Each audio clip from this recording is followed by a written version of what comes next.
Well, we're learning more about the Orlando gunman and his violent history and his past. Newly released documents reveal that Omar Mateen talked about bringing a gun to a college class in 2007. That was shortly after the Virginia Tech shootings. And according to school records, he had behavioral problems dating all the way back to the 3rd grade. When he would talk about sex and violence, he was suspended a total of 48 days before graduating high school. And officials also tell CBS that Mateen was active on dating sites, searching for both men and women. Our David Begnaud is in Orlando. David, you spoke to a woman who claims that Mateen stalked her. What did you learn from her? Well, we're going to call her Marie. She asked us not to use her real name. And in trying to piece together exactly what a troubled life this guy had, as you just laid out, dating all the way back to grammar school, we found this woman who we're not going to disclose where she lives. She lives in Florida. And she encountered Omar Mateen starting as early as 2011.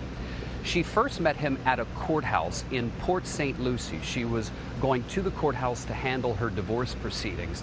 And it started when she was going through the metal detector, and she gave the guard, who was Mateen, her keys. And as she came out on the other side of the metal detector, he held it, she alleges, and wouldn't give her her keys. And she kind of looked at him like, give me my keys. And then she said to one of his coworkers, would you tell him to give me my keys, please? And then he later followed her to the parking garage at the courthouse. We're going to give you a small chunk of our interview that we did. And I want you to listen to some of the instances she says are personal experiences she had with a man known only then as Omar. He came right in front of me and he looked at me and he said, you're going to be mine. I want to go out with you. And I said, no, get out of my face. And I got a phone call, and it was him. I asked who was calling. It says, Omar. I said, how did you get my phone number? It says, I told you I would get it. And I said, oh. And he said, I'm Omar. I'm Muslim. I have a wife. I want to go out with you. I want to be in a relationship with you. I am allowed to have a relationship out of my marriage. He says, I don't want to date you. What part of I don't want to date you don't you understand? And he says, you are going to be mine. I want to date you. I want to see you. And I said, no, I don't want to date you. Did the rejection seem to fire him up? The rejection fired him up. It was like a switch, like an on and off switch. He would be talking smooth to you now, and then when you said no or you rejected him, it was like, you did not say no to me. And then what happened at Walmart? At Walmart, I was one night at Walmart with my daughter, and I was kneeling looking at something, and he came up to me. I didn't know he was standing next to me, and he kicked me. I looked up to him and I said, don't you ever kick me again. He came out of nowhere. He came out of nowhere. You're looking down. I'm looking down. And he hits you on the leg. And he hits me. And your daughter is there. And my daughter is right next to me. She saw it. Yes, she did. You think more than this had to do with terrorism. It had to do with a guy who got rejected. He got rejected. He didn't get what he wanted. He wanted somebody, he wanted something, he got rejected, and that turned him off. That made that switch, that made him angry. It made him mad. It set him off. It's a fascinating tale there, David. And what else did you learn from her? Look, there were also Facebook messages that she told us about where she says he would email her online, send her a Facebook message, and then he would deactivate his account. And she said more often than not, the Facebook message would come in around 12 midnight. Then the phone would ring.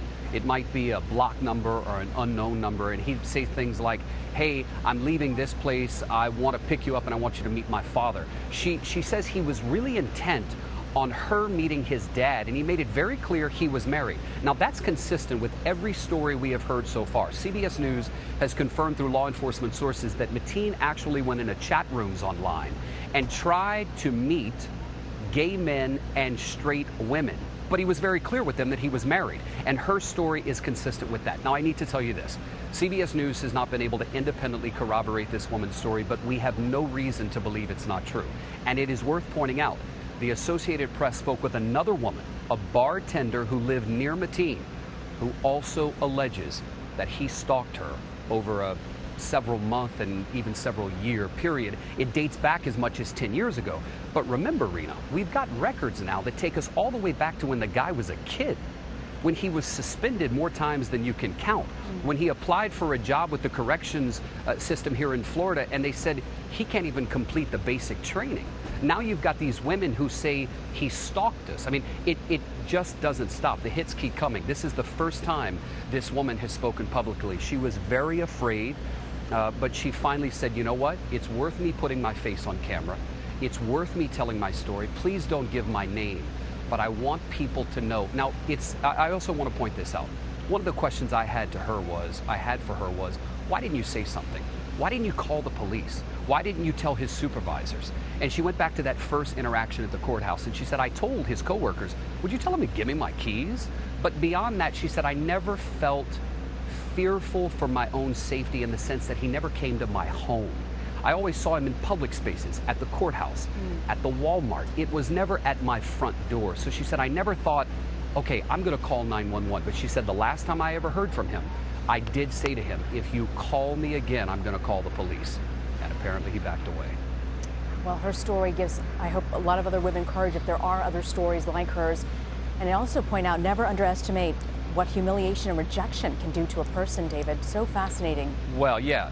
Absolutely. And look, good point. I mean, you know, there's so much has been made of maybe him being an ISIS sympathizer, not directed by ISIS to do what he did, but at least sympathizing with the plight of ISIS and yelling what he did in the club and calling 911 and saying ISIS and I'm doing this for the leader of ISIS, al-Baghdadi. But the bottom line is, she is not the only person who has said, I think this may have been more of a man who could not deal with rejection and got rejected his entire life. She also pointed out she finds it interesting that the attack happened on Latin night. She is Latin, and several people who have had interactions with Mr. Mateen were also Latin. Again, that's her take, that's her analysis. But at this point, analysis is about all people can go on, because the only man who could say it's not true is the gunman who's dead. David Begnaud in Orlando. David, thank you for that interview. You bet.